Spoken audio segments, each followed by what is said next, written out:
નમસ્તે બેટા, 11મા ધોરણની અંદર આપણે પી વિભાગના તત્વો ચાલે છે. આની અંદર 14મો સમૂહ આજે સ્ટાર્ટ કરીએ. 14મા સમૂહની અંદર પહેલાં એના પ્રાપ્તિ સ્થાન, પછી એના ભૌતિક ગુણધર્મો અને પછી રાસાયણિક ગુણધર્મો. એવી રીતે હું તમને અહીંયા ચાર્ટ રૂપે યાદ કરાવીશ, જેથી કરીને તમે સ્ક્રીનશોટ લઈ લેશો, પછી તમારે બુક વાંચવાની ઓલમોસ્ટ જરૂર નહીં રહે.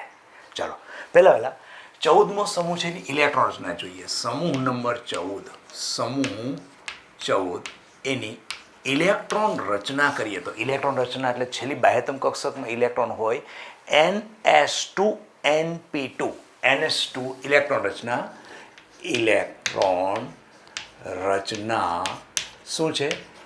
NS2NP2. આ મેં બાહ્યતમ કક્ષકની ઇલેક્ટ્રોન રચના લખી છે. ઓકે, પછી હું હમણાં જે દોરું ને તમે બધા તત્વો લખું ને એની અંદર તમે બતાવીશ કે NS2NP2માં N શું છે. બીજા આવર્તનું હશે તો 2 થશે, ત્રીજા આવર્તનું હશે 3 થશે, એમાં કંઈ મોટું નથી. ચાલો લખીએ. સમૂહ આખો દોરીએ એટલે આપણે એ વસ્તુ બેટા ખબર છે કે ઉપરથી નીચે જાય એટલે પરમાણુના કદમાં શું થાય? વધારો થાય. એટલે આ રીતે મેં લખ્યું. આ તો આપણે બધાને દર વખતે ખ્યાલ છે, દરેક વિડીયોમાં મેં તમને કહ્યું છે. આ હંમેશા સમૂહમાં ઉપરથી નીચે જાય એટલે પરમાણુના કદમાં વધારો થાય. અને એક એક તત્વ આપણે લખીએ. પહેલું તત્વ કોણ છે? કાર્બન. કા સી જ ટી અને લે. આખું યાદ રાખવાની ટ્રીક શું છે? કા સી જ ટી અને લે. જો કાર્બન, સિલિકોન, જર્મેનિયમ, ટીન અને લેડ યાદ રાખવાની આ રીત. ઓકે, અચ્છા, હવે મેં તમને હમણાં કીધું કે ઇલેક્ટ્રોન રચના. ઇલેક્ટ્રોન રચના NS2NP2 એટલે બાહ્યતમ કક્ષકની ઇલેક્ટ્રોન રચના કાર્બનની લખો એટલે શું થાય? જો દાખલા કાર્બનની ઇલેક્ટ્રોન રચના લખો 6 છે તો ઇલેક્ટ્રોન રચના શું લખશું? 1s2 2s2 2p2. તો જો આમાં પાછળના ભાગમાં શું આવ્યું? NS2NP2. કેમ? તો કે કાર્બન છે ને એ બીજા આવર્તનું તત્વ છે. આમ કરો એટલે બીજા આવર્તનું તત્વ છે. એના પછી સિલિકોન શું આવે? તો કે બીજા પછી કયો આવર્ત આવે? ત્રીજો આવર્ત. એટલે આમ જાય એટલે પરમાણુનું કદ ઘટતું જાય તો આપણને ખ્યાલ છે.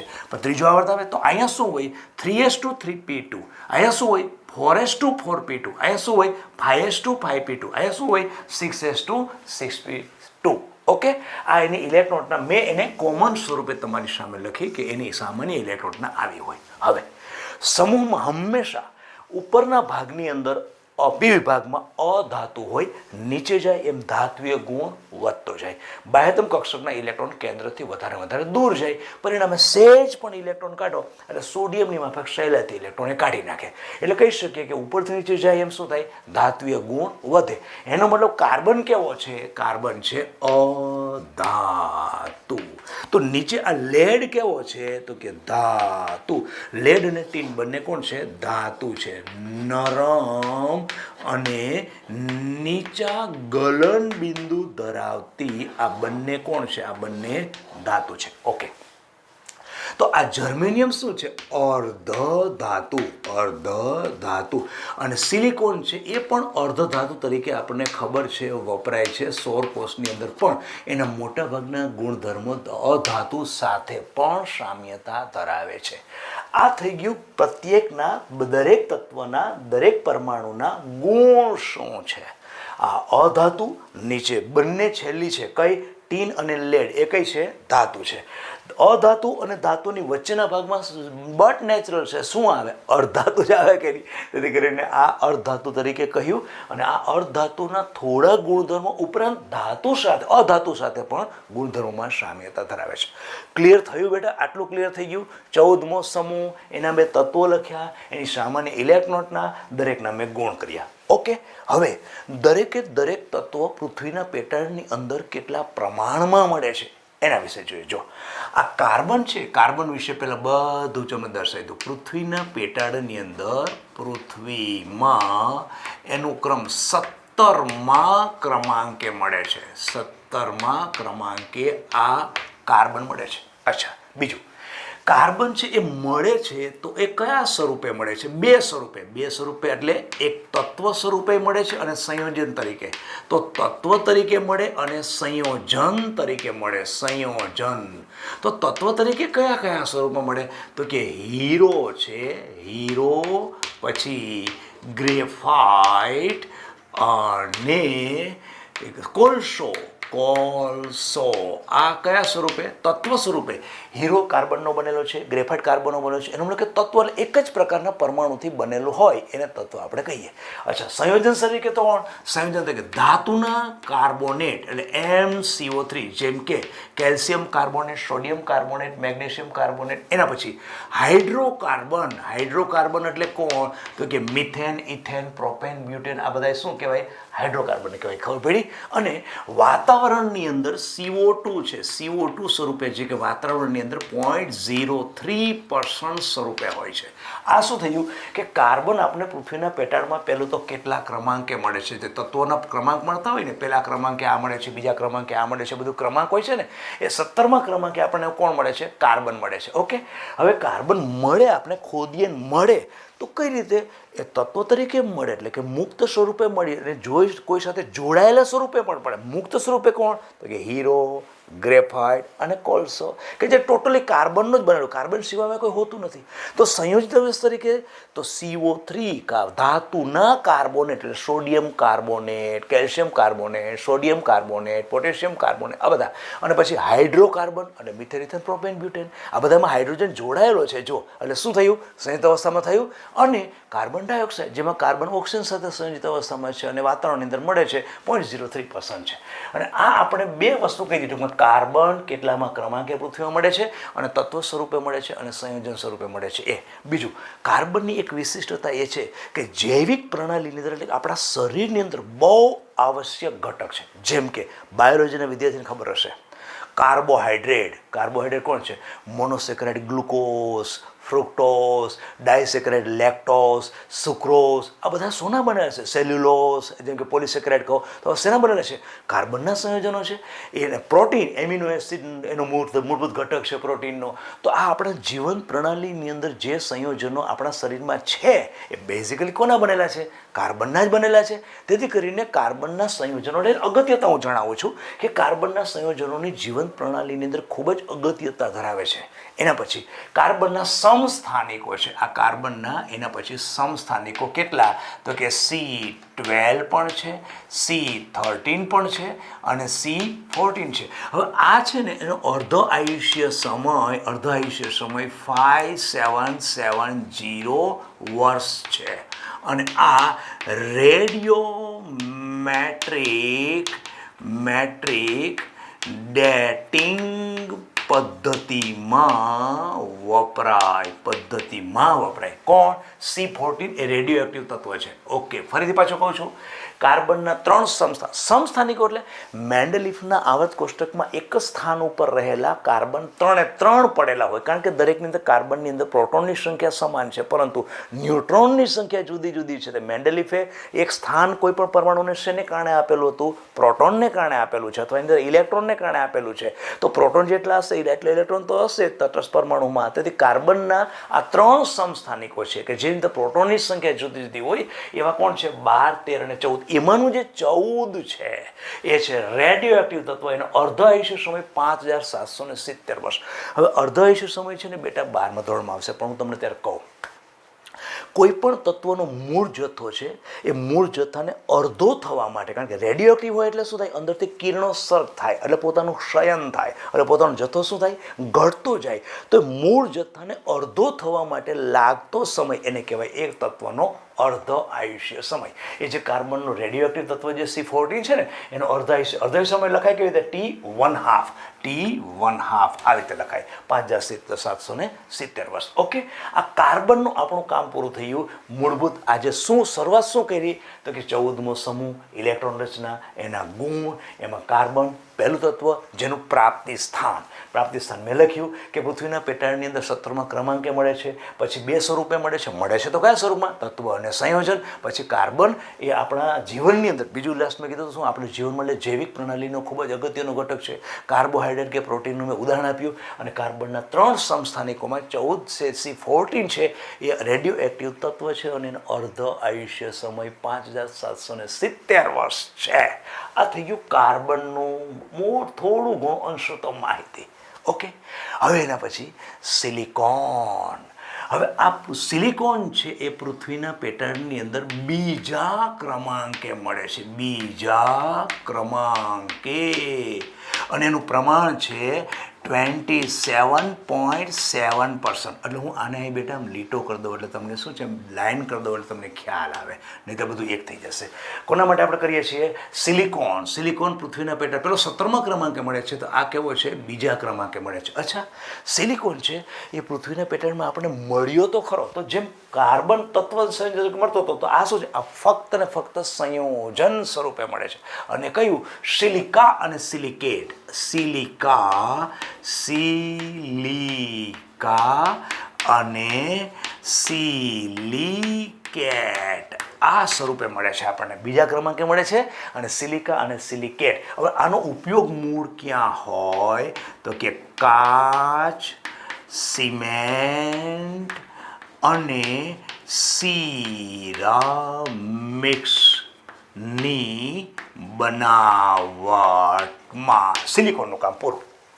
ઓકે, સિલિકોનમાં શું તમે કર્યું? જો આ તમે કરશો ને બેટા તમારે વાંચવાની પણ જરૂર નથી. અહીંથી હું તમને શું પાછું સેપરેટ કરી દઉં, આ આખું સેપરેટ કરી દઉં એટલે મિક્સ ન થઈ જાય. તમે તમારી રીતે અત્યાર પછી શાંતિથી ઉતારી લેજો. સિલિકોન પૃથ્વીના પેટર્નમાં બીજા ક્રમાંકે મળે છે. એનું પ્રમાણ પૃથ્વી પર મળે છે તો કેટલું? તો 10 થી 27.7% મળે છે. અને એના પછી એનો કયા સ્વરૂપમાં? તો કે સિલિકા અને સિલિકેટ સ્વરૂપે મળે. અને એનો ઉપયોગ કાચ, સિમેન્ટ અને સિરામિક્સની બનાવટમાં થાય. ઓકે, એના પછી જર્મેનિયમ કેવું છે? અતિ અલ્પતમ પ્રમાણ, ખૂબ જ અલ્પતમ પ્રમાણમાં મળે છે.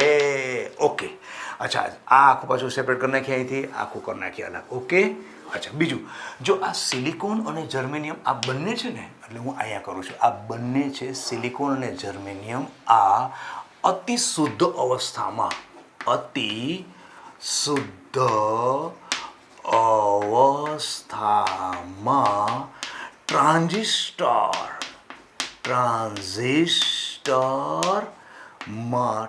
તરીકે અર્ધવાહક તરીકે ટ્રાન્ઝિસ્ટર અને અર્ધવાહક તરીકે વપરાય. ટ્રાન્ઝિસ્ટર અને કેવું? સિલિકોન અને જર્મેનિયમ આ બંને છે. સિલિકોન અને જર્મેનિયમ શુદ્ધ અવસ્થામાં ટ્રાન્ઝિસ્ટર અને અર્ધવાહક તરીકે વપરાય. ઓકે, થોડું તમને બેટા કંટાળાજનક કદાચ લાગે, પણ આખું જે તમારું લેસનમાં પી વિભાગના તત્વોમાં દરેક તત્વો 14મા સમૂહના છે, એનું પ્રાપ્તિ સ્થાન, એના ગુણ બધાને એકી સાથે હું લેવા માગું છું, જેથી કરીને તમારે બુક પછી વાંચવી ન પડે. એટલા માટે હું આ પ્રયત્ન કરું છું. કન્જેસ્ટેડ પણ થઈ શકશે, પણ પછી તમે તમારી રીતે ઉતારી લેજો. ઓકે, ચાલો. એના પછી આ ટીન છે. હવે ટીન છે એના 2 ખનિજો, એક કેસીટેરાઇટ, જેનું સૂત્ર છે SnO2. એટલે જમીનમાં તમે ખોદો ત્યારે અંદરથી જે ટીન મળે છે ને, એ જે SnO2 ટીન ઓક્સાઇડ તરીકે મળે છે, ટીન ડાયોક્સાઇડ છે, જેનું ખનિજનું નામ છે કેસીટેરાઇટ. અને બીજું લેડ. આ કેસીટેરાઇટ પછી આ લેડ કઈ રીતે મળે છે? તો લેડ તો કે ગેલિના, એની ખનિજ છે ગેલિના, PbS સલ્ફાઇડ સ્વરૂપે.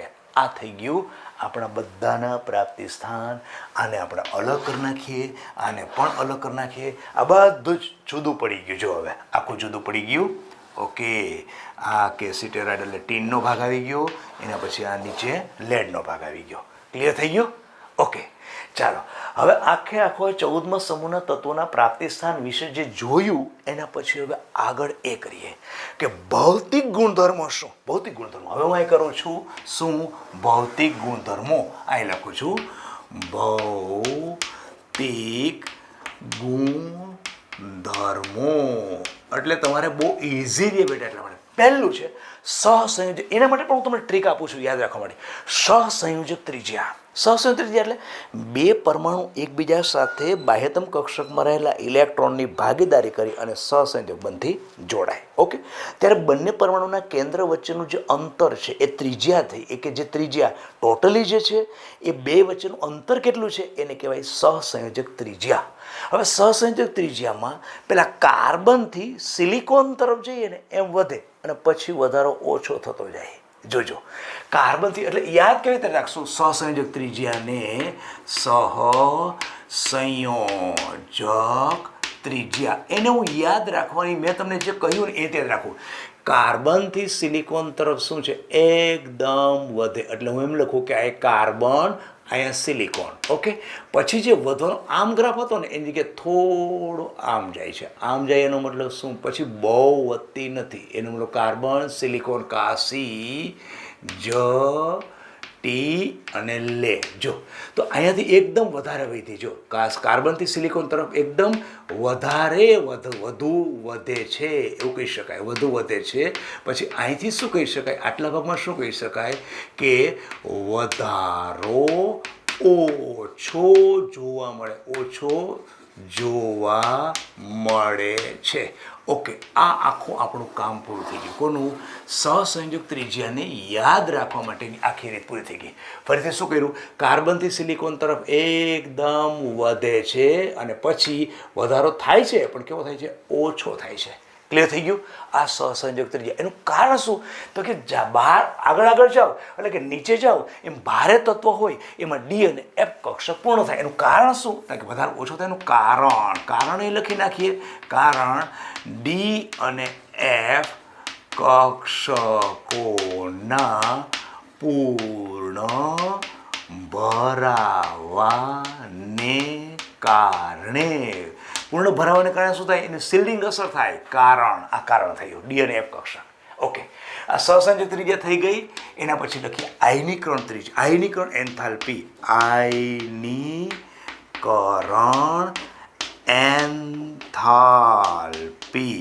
પછી વિદ્યુત ઋણતા. બધા ભૌતિક ગુણધર્મ આવી જશે. ઋણતા. પછી ગલન બિંદુ અને ઉત્કલન બિંદુ. જો ત્રણનું પહેલાં બેટા હું આ એક વસ્તુ કહી દઉં કે આમાં એવું કરજો, સમૂહ 14, અહીંયા સમૂહ 13, આ બધાની અંદર આમ કરી નાખો. બધાને આમ કરી નાખો. ઓકે, સમૂહ 14, સમૂહ 13, સમૂહ. જો 3 થઈ ગયું તમારું. જોઈ લો, સમૂહ 14માં આયનીકરણ એન્થાલ્પીનું મૂલ્ય આ તત્વોનું સમૂહ 13 કરતાં આયનીકરણ એન્થાલ્પીનું મૂલ્ય વધારે હોય. એવી રીતે વિદ્યુત ઋણતા સમૂહ 14ના તત્વોની વિદ્યુત ઋણતા સમૂહ 13ના તત્વોની વિદ્યુત ઋણ કરતાં વધારે હોય. એવી રીતે સમૂહ 14માં તત્વોના ગલનબિંદુ ઉત્કલન બિંદુ એ સમૂહ 13ના તત્વો કરતાં વધારે હોય. કેમ હોય હું તમને જણાવું છું. તમે અહીંથી આમ જશો, આ 14 સમૂહ છે બરાબર છે, એનાથી આમથી આમ આવશો એટલે કદ શું થશે? આમ ઘટતું જશે ને. આમથી આમ આવશો ને આમ થાય, કદ ઘટતું જાય કે. તો પહેલું કદ કેવું હોય? મોટું હોય. પછી કદ કેવું હોય? મોટું હોય. તો આગળ કયો સમૂહ હતો? 13મો. પછી કયો છે? 14મો. તો કદ કેવું આવે? નાનું આવે. નાનું કદ આવે. નાના કદમાં રહેલા પરમાણુઓની બાહ્યતમ કક્ષકમાં ઇલેક્ટ્રોન કાઢવા માટે તમારે ઉર્જા વધારે આપવી પડે. વધારે કેમ આપવી પડે? કારણ કે કેન્દ્ર પ્રત્યે આકર્ષિત થયેલો હોય. કેન્દ્ર પ્રત્યે શું આમાં આકર્ષિત ન થયેલો હોય? એમાં થયેલો હોય, પણ એમાં કદ મોટું છે અને કેન્દ્રનું એ સંયોજકતા ઇલેક્ટ્રોન પ્રત્યે આકર્ષણ ઓછું હોય. આમાં આકર્ષણ કેવું હોય? વધારે હોય. તેથી કરીને ત્યાં ઇલેક્ટ્રોન કાઢવા માટે જે ઉર્જા આપવી પડે એના કરતાં અહીંયા ઇલેક્ટ્રોન કાઢવા માટે ઉર્જા વધારે આપવી પડે. તેથી કરીને એની આયનીકરણ એન્થાલ્પીના મૂલ્ય કરતાં આની આયનીકરણ એન્થાલ્પીનું મૂલ્ય વધારે આવે. અચ્છા, આકર્ષણની વાત કરો છો એ જ તમારું શું થઈ ગયું? વિદ્યુત ઋણતા. અચ્છા, બીજું તમે જો ગલન બિંદુની વાત કરતા હોય તો જેમ પરમાણુનું નાનું કદ એમ એ પરમાણુ વચ્ચે આકર્ષણ વધારે. એનો મતલબ કે એને પીગાળવા માટે વધારે ઉર્જા આપવી પડે. તો ગલન બિંદુ એટલે શું? ઘન પદાર્થને પીગાળવા માટે આપવી પડતી ઉષ્મા. જે તાપમાન તમને મળે, જે તાપમાને ગરમ થાય છે એ તાપમાને ઘન પદાર્થનું ગલન બિંદુ કહેવાય કે નહીં? તો આમ ત્રણ વસ્તુ 14મા સમૂહની આના કરતાં એટલે 13મા સમૂહના તત્વોની સાપેક્ષે 14મા સમૂહના તત્વોની કદ નાનું હોવાને કારણે આયનીકરણ એન્થાલ્પી, એની વિદ્યુત ઋણતા, એના ગલનબિંદુ ઉત્કલનબિંદુ બધા કેવા હોય? વધારે. એટલે મેં શું કર્યું? આયનીકરણ એન્થાલ્પી, વિદ્યુત ઋણતા, ગલનબિંદુ ઉત્કલનબિંદુ 14મા સમૂહના તત્વોની ત્રણ બાબતો આ 13મા સમૂહના તત્વો કરતાં વધારે હોય છે. ક્લિયર? હવે એને આવી રીતે ડ્રો તરીકે મેં જે યાદ રખાવ્યું ને એ આયનિક એન્થાલ્પીમાં જો તમારે યાદ રાખવું હોય તો એને આવી રીતે યાદ રાખજો. આને છે ને આયનિક એન્થાલ્પી થોડું આમ કરી અને પછી તમને દર્શાવી દો કેવી રીતે કરવું. જો ઉપરથી નીચે જાઓ એમ કદ કેવું થાય છે? વધતું જાય છે. વધતું જાય એટલે બાહ્યતમ કક્ષકના ઇલેક્ટ્રોનને કાઢવા માટે આપવી પડતી ઉર્જાનું મૂલ્ય બહુ ઘટશે. છેલ્લે તો આમ કરી આમ કરશો ને ધારદાર નીકળી જશે. અહીંયા કાઢવો હશે તો ખૂબ જ વધારે ઉર્જા આવી પડશે, પછી ઓછી આપવી પડે, પછી ઓછી આપવી પડે, પછી ઓછી આપવી પડે, પછી તો આમ કરશો નીકળી જશે. એનો મતલબ કે આયનિક એન્થાલ્પીનું મૂલ્ય શું થાય? ખૂબ જ ઘટતું જાય. તેથી કરીને અહીંયા આમ કરી શકાય, આમ કરી અને છેલ્લે આટલું થાલી સેજ વધે છે. અને એ પણ કેને કારણે? ડી અને એફ કક્ષકના પૂર્ણ થવાને પરિપૂર્ણ ભરાવાને કારણે શિલ્ડિંગ અસર. બધાની અંદર પાછળ ભારે તત્વોમાં કાંઈ પણ વિવિધતા આવે છે નહીં, ફક્ત બેટા એકને કારણે છે. શું? પાછળ ભારે તત્વોમાં ડી અને એફ કક્ષકો ભરાવાને કારણે ઉત્પન્ન થતી શિલ્ડિંગ અસર. એના સિવાય કોઈ વસ્તુ નથી. તો આ શું થઈ ગયું? કા, સી, જ, ટી અને લે થોડુંક પહેલાંની અંદર વધે છે. ઓકે, વિદ્યુત ઋણતામાં શું થાય? વિદ્યુત ઋણતાની અંદર આ કાર્બન એની 2.5 છે, આની કાર્બન છે એની 2.5 છે. પછી નીચેથી આવે સેજ સેજ એટલે કે આની કા, સી, જ, ટી, લે આની 1.8, 1.8, 1.8 અને સેજ 1.9 આવી રીતે ઓલમોસ્ટ આની સરખી જ છે. ખાલી કાર્બનથી સેજ નીચે થઈ અને પછી આમ થાય છે. એટલે યાદ રાખવાની રીત શું થઈ? અને આમ કરી આમ જે રાઈટ બનાવો ને એવું બનાવી દો. એટલે આ થઈ ગયું તમારું વિદ્યુત ઋણતા. ગલનબિંદુ ઉત્કલન બિંદુ તો કોઈ ક્રમ આપણે જાણવા નથી, ખાલી વધારે 14મા સમૂહના છે, કોના કરતાં? 13મા સમૂહના તત્વો કરતાં વધારે છે. ઓકે, આ આખું શું થઈ ગયું? ભૌતિક ગુણધર્મો. આ ભૌતિક ગુણધર્મો આટલો આપણો પોર્શન પૂરો થઈ ગયો. ભૌતિક ગુણધર્મોને જુઓ. પહેલી બાજુ શું હતું? કાર્બનના 14મા સમૂહના તત્વો, એની ઇલેક્ટ્રોન રચના, ઇલેક્ટ્રોનના લેખા પછી દરેક તત્વ છે દરેક તત્વમાં કાર્બનનું પૃથ્વીના પ્રમાણ કેટલું, સિલિકોનનું પ્રાપ્તિ સ્થાન, જર્મેનિયમ કેવો છે, ટીન અને આની બેની ખનિજો. આ બધું પૂરું થઈ ગયું. પછી એના ગુણ આ બાજુ લખ્યા અને પછી સિલિકોન અને જર્મેનિયમ અતિ શુદ્ધ અવસ્થામાં ટ્રાન્ઝિસ્ટર અને અર્ધવાહક તરીકે ઉપયોગી થાય. આટલું ક્લિયર થઈ ગયું. પછી આ બધા તત્વોના ભૌતિક ગુણધર્મોમાં શું? સહસંયોજક ત્રિજ્યા, આયનિક એન્થાલ્પી, વિદ્યુત ઋણતા અને ગલનબિંદુ. આટલું મેં તમને કીધું ને. હવે તમારું બુક ઓલમોસ્ટ એકવાર તમે ટેલી કરી લેજો બેટા, લગભગ ઓલમોસ્ટ આમાં બધું આવી જશે. એટલે તમારે બુક ખોલવાની જરૂર નહીં રહે. અને હવે આવું જ રાસાયણિક ગુણધર્મમાં જઈએ એટલે અહીંયા પાછળના પોર્શનની અંદર શું કરશું? રાસાયણિક ગુણધર્મો, રાસાયણિક ગુણધર્મો. ઓકે, રાસાયણિક ગુણધર્મો. જો આ બધા તત્વો છે એની બાહ્યતમ કક્ષકમાં ઇલેક્ટ્રોન કેટલા છે? 2s અને 2pમાં ટોટલ 4 ઇલેક્ટ્રોન છે. તેથી કરીને એ વધુને વધુ 4 ઇલેક્ટ્રોન કાં તો કાઢે અથવા 4 ઇલેક્ટ્રોન પોતે મેળવે. બેમાંથી કાઢે તો એ +4 થાય અને મેળવે તો એ -4 થાય. પરંતુ ઉપરનું તત્વ છે એનું કદ નાનું છે, તેથી કરીને એ 4 ઇલેક્ટ્રોન કાઢવાની શક્યતા નથી. અચ્છા, તો શું કરે? સહસંયોજક બંધ બનાવે અને મોટા ભાગના અધાતુ તત્વો મોટા ભાગે સહસંયોજક બંધ બનાવે અથવા તો ઋણાયન બનાવે. આમાં કાર્બન છે એ સહસંયોજક બંધ બનાવે છે, એ આપણને ખબર છે. કાર્બન એટલે કે મિથેનનું દ્રષ્ટાંત લો તો મિથેનમાં કાર્બન સાથે 4 હાઇડ્રોજન શું છે? સહસંયોજક બંધ બનાવ્યા કે નહીં? એવી રીતે કાર્બન ટેટ્રાક્લોરાઇડ, એનામાં કાર્બનની સંયોજકતા +4 છે. આમ કાર્બન ટેટ્રાક્લોરાઇડમાં કાર્બનની વાત કરું તો કાર્બન સાથે 4 કોણ છે? Cl છે. કાર્બન સાથે 4 Cl, Cl, Cl, Cl. આની વિદ્યુત ઋણતા વધારે એટલે અંશત ઋણ, અંશત ઋણ, અંશત ઋણ, અંશત ઋણ. એનો મતલબ કે આની તો અંશત +4 થાય કે નહીં? 4+ થાય. અંશત 4+ કેની ઉપર? કાર્બન ઉપર. તો આમ આપણે કહીએ કે સમૂહનું પ્રથમ તત્વ છે +4 ઓક્સિડેશન અવસ્થા ધરાવતા સહસંયોજક સંયોજનો બનાવે. આની અંદર ઇલેક્ટ્રોન ટોટલ કેટલા થાય? 8 થાય કે નહીં? જો 2 અહીંયા 2 અહીંયા 2 અને 2 અહીંયા એટલે 8 ઇલેક્ટ્રોન થાય. કાર્બનનું અષ્ટક પૂર્ણ થઈ ગયું. ઓકે, ફરીથી રાસાયણિક ગુણધર્મોની ચર્ચા કરતા પહેલાં આપણે એ જોઈએ કે એની ઓક્સિડેશન અવસ્થા અને પ્રતિક્રિયાત્મકતા.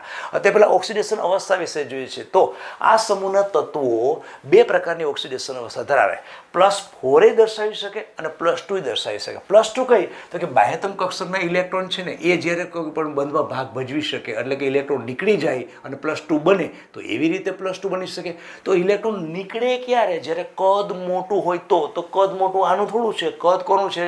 નીચેવાળાનું મોટું છે ને. તેથી કરીને આ +2 ઓક્સિડેશન અવસ્થાવાળા આયનીય સંયોજનો બનાવી શકે છે, જેમ કે લેડ આયોડાઇડ, બનાવી શકે કે નહીં? તો એનો મતલબ કે ઉપરથી નીચે જતાં +4નું સ્થાયિત્વ ઘટે છે અને +2નું સ્થાયિત્વ વધે છે. હવે આ +4 એટલે કઈ છે? આ +4 બનાવે છે એટલે કઈ છે? સહસંયોજક +4 છે. હા, એક 4 ઇલેક્ટ્રોન કાઢતો નથી. આટલા નાના પરમાણુમાંથી 4 ઇલેક્ટ્રોન નીકળે કઈ રીતે?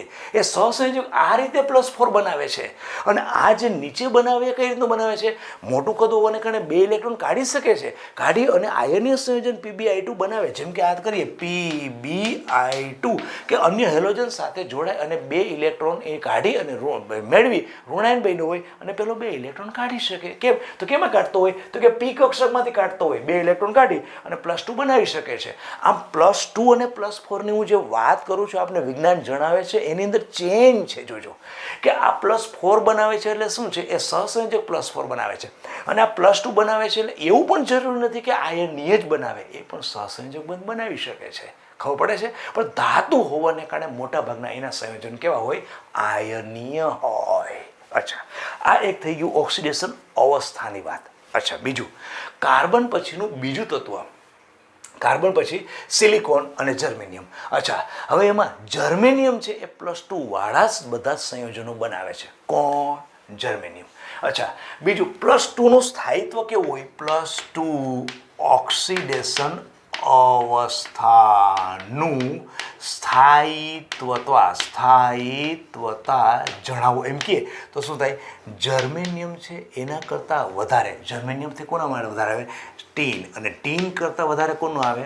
લેડનું આવે. કારણ કે તમે કહો છો ને ઉપરથી નીચે જાય એમ +2નું સ્થાયિત્વતા શું થાય?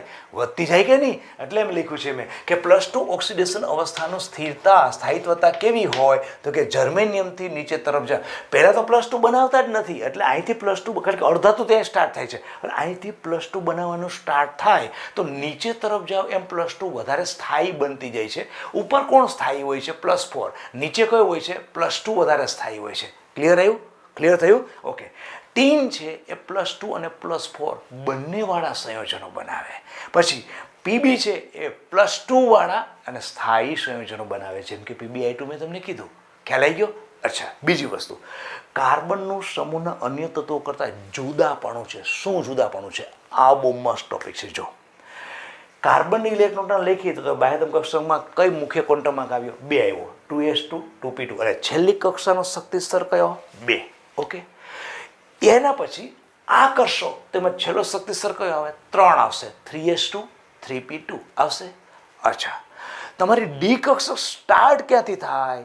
તો કે ત્રીજા શક્તિ સ્તરમાં. એનો મતલબ અહીંયા તમારી ડી કક્ષક છે. એના પછી તો આ ચોથા આવર્તનું તત્વ છે એટલે ત્યાંય પણ ડી હશે. એના પછી પાંચમા આવર્ત તત્વ, ત્યાં પણ ડી હશે. એનો મતલબ કે ડી કક્ષકની શરૂઆત ક્યાંથી થાય? પહેલામાં ન હોય, એના પછીનામાં હોય. અચ્છા, બધા જ પરમાણુએ જે બંધ બનાવવો હોય તો કેટલા પરમાણુ સાથે બંધ બનાવી શકે? બધા જ મેક્સિમમ બાહ્યતમ કક્ષકમાં 4 ઇલેક્ટ્રોન હોવાને કારણે 4 4 4 4 બંધ બનાવી શકે એવું આપણે એઝ્યુમ્શન કરી શકીએ. સીધી જ વાત છે ને? ઓકે. પણ આ સિલિકોન અને એના પછીના તત્વો છે કે જે બધામાં ડી કક્ષક હાજર છે, પરિણામે શું થાય? બાહ્ય કોઈ અન્ય પરમાણુ એ ડી કક્ષકમાં ઇલેક્ટ્રોન યુગ્મનું દાન કરી શકે. અચ્છા, એનો મતલબ કે બીજો અન્ય પરમાણુ ઇલેક્ટ્રોન યુગ્મનું દાન કરે? હા, કરી શકે છે. સવર્ગ સહસંયોજક બંધ બનાવે, 12મા ધોરણમાં આવશે. તો એનો મતલબ કે 4 કરતાં વધારે પ્રકારનો બીજો અન્ય પરમાણુ પણ 5મો પણ જોડાઈ શક્યો. હજી બીજો એક જોડાય તો 6ઠ્ઠો પણ જોડ કરી શકે, કારણ કે ડી કક્ષક તો 5 છે એની પાસે. એનો અર્થ એવો કે કાર્બનમાં ડી કક્ષક ન હોવાને કારણે ફક્ત 4 જ સવર્ગાંકવાળા સંયોજનો બનાવે. હવે આ સવર્ગાંક એટલે શું? મધ્યસ્થ પરમાણુ સાથે જોડાયેલા અન્ય પરમાણુની સંખ્યા, એને એ પરમાણુનો શું કહેવાય? સવર્ગાંક. તો કાર્બન પાસે તો 4 જ છે, 4 ઇલેક્ટ્રોન છે, તો 4 4 પાસે સહસંયોજક બંધથી જોડાય તો વધારે વધારે જોડાવાની શક્યતા કેટલી કાર્બન પાસે? 4. એની જગ્યાએ સિલિકોન લો તો 4 તો જોડાશે, ઉપરાંત એની ડી કક્ષકો 5 પડેલી છે ખાલી, તો એમાંય કોઈ ઇલેક્ટ્રોન યુગ્મનું દાન કરે. એનો મતલબ કે કાર્બન કરતાં સિલિકોન અને એના પછીના તત્વોમાં બધામાં ડી કક્ષક હોવાને કારણે બીજા અન્ય સંયોજનો, અન્ય તત્વો પણ એની સાથે જોડાય અને વધુ સવર્ગાંક એટલે 4 કરતાં વધુ સવર્ગાંકવાળા સંયોજનો બનાવી શકે છે. જેમ કે સિલિકોનનું દ્રષ્ટાંત આપું તો સિલિકોન છે SiF6-2. આ એક બનાવ્યું સિલિકોને. એવી રીતે જર્મેનિયમ છે, જર્મેનિયમ એ Cl6 સાથે જોડાય અને -2 બનાવે. ખબર પડી? અને એના પછી ટીન છે SnOH6 આ -2 બનાવે. જો સિલિકોન સાથે ફ્લોરિન કેટલા 6, એવી રીતે જર્મેનિયમ સાથે ક્લોરિન કેટલા 6 છે.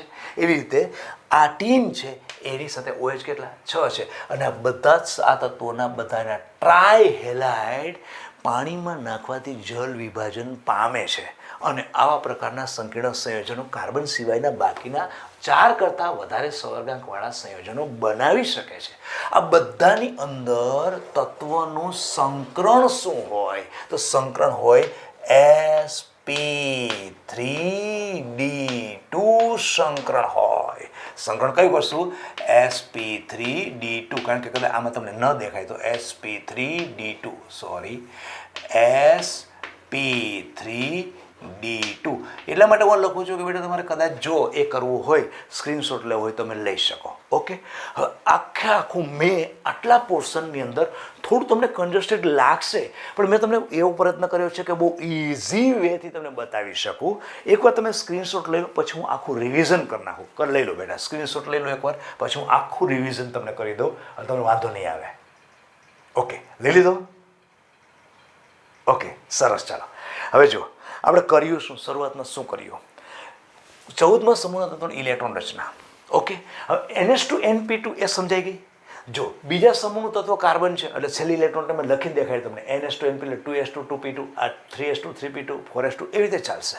પછી પહેલું તત્વ છે એનું પ્રાપ્તિ સ્થાન. હવે બધું બુકમાં શોધવા ક્યાં જવાનું? એટલા માટે મેં તમને ટૂંકું આપી દીધું કે કાર્બનનું પૃથ્વીના પેટાળની અંદર 17મા ક્રમાંકે મળે છે.